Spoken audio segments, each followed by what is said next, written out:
آپ کو پتا ہونا چاہیے کیا ہے کہ مثال کے طور پہ اس کمرے کے سینٹر آف گریویٹی جو ہے یہ اس کی دیوار ہے. آپ یہ گرا دیں گے کمرہ گر جائے گا. تو ان لوگوں نے اسٹیٹ جا کے ہماری سینٹر آف گریویٹی کو ٹچ کیا ہے. اور ان کو یہ میں پیغام بھی دے دوں یہ جو بغاوت پہ اکسانے والے ہیں کہ ہمارے سولجر کی ٹریننگ میں موٹیویشن، ڈٹرمینیشن اور ڈسپلن،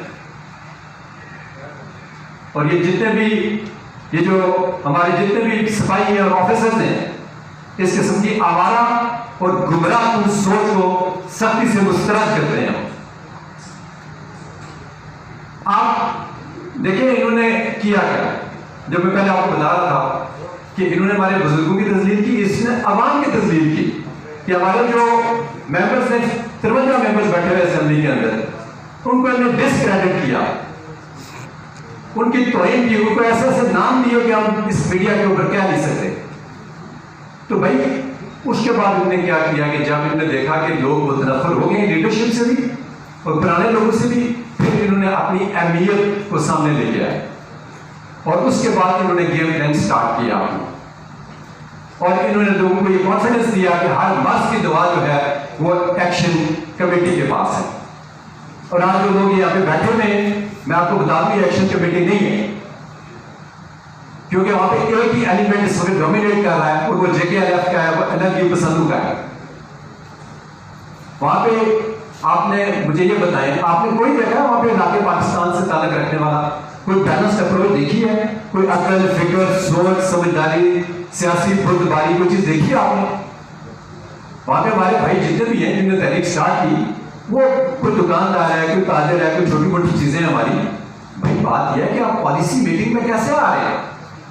پالیسی میکنگ اسٹیٹسمین کا کام ہے. اس کے لیے ایک بڑا تجربہ، ایک بڑی سوچ، ایک بڑی عقل اور فکر چاہیے. ان کے پاس کون سا تجربہ ہے؟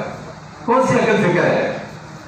یہ کہتے ہیں کہ یہ لاسٹ ٹائم میں نے ایک لیکچر دیا دارالعلوم یونیورسٹی میں، ایک بچے نے مجھ سے سوال کیا جی وسائل ہمارے قبضہ آپ کا یہ ان کا ایک نیریٹو ہے. میں کہا بیٹا یہ بتائیں کہ وسائل بھی ہمارے قبضہ بھی ہمارا ہے. انہوں نے کہا نہیں جی منگلا ڈیم کی بجلی ہے، یہ کوئی 4 سال پرانی بات میں کر رہا ہوں. میں کہا منگلا ڈیم کی اگر بجلی ہے تو آپ کو پتا ہے کہ اس کے اوپر آپ کو گورنمنٹ آف پاکستان کتنے کی بجلی دے رہی ہے؟ یہ کہتے ہیں جی ہمارے نارمل سیلز آتے ہیں 30,000 40,000 اس طریقے سے.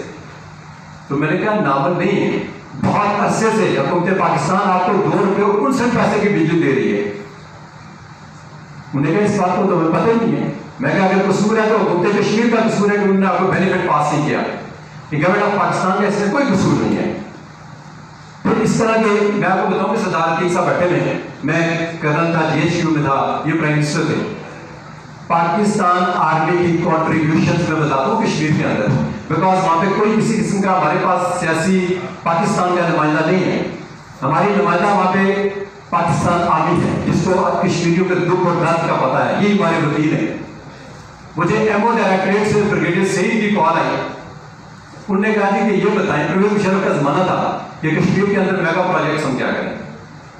میں نے ان کو کال کیا تو انہوں نے مجھے کہا کہ ہمارے ہائیڈل پروجیکٹس ہیں، ہائیڈل پروجیکٹس جہاں پہ آج بجلی بنی ہے جن کو اپنے مسائل ہی تصور کر رہے ہیں. تو پاکستان آرمی کی وزارت سے اور اس وقت پرویز مشرف اربوں روپے کی، ہزاروں ارب، یہ کوئی 100-200 ارب کی بات نہیں ہے، یہ ہزاروں ارب کی بات ہے جو کشمیر کے اندر ویلیو ایڈیشن کروائی ہے فوڈ میں. اور یہ کہتے ہیں وسائل چھوڑیں اور یہاں سے آپ نکلیں اور جائیں.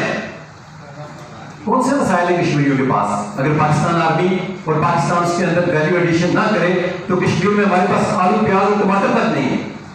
آج آپ کہتے ہیں کہ سارا کچھ بند ہے، ہماری انٹری پوائنٹس بند ہے، تو آپ کا جو یہ بیانیہ ہے کہ جی خود مختار کشمیر ہونا چاہیے تو رہے نا، لے کے آئے نا آلو ٹماٹر اور ساری خوراک اپنے لیے. کیوں آپ خاموش ہیں؟ پھر یہ کون سے نعرے آپ دے رہے ہیں کہ ہم انڈیا کی طرف جائیں گے؟ اس آگ میں گھسے نہ جا کے یہ جو خود مختار کشمیر کی بات کرتے ہیں کہ ہم انڈیا کی طرف جائیں گے، ان کو پتہ ہے اس بات کا کہ انڈیا نے خود مختار کشمیر کے جو لیڈرز کو پھانسی دی ہے. مقبول وقت کدھر آج؟ کس نے پھانسی اس کو دی؟ یاسین ملک کدھر آج؟ وہ جیلوں میں. اور یہ یہاں پہ آزاد ہو کے ان کو پاکستان نے ہر قسم کی آزادی ہمیں دی ہوئی ہے، ہر قسم کی سہولت ہمیں دی ہوئی ہے، لیکن یہ لوگ کفران نعمت کر رہے ہیں. اگر آپ کے اتنے زیادہ پوائنٹس ہو گئے تھے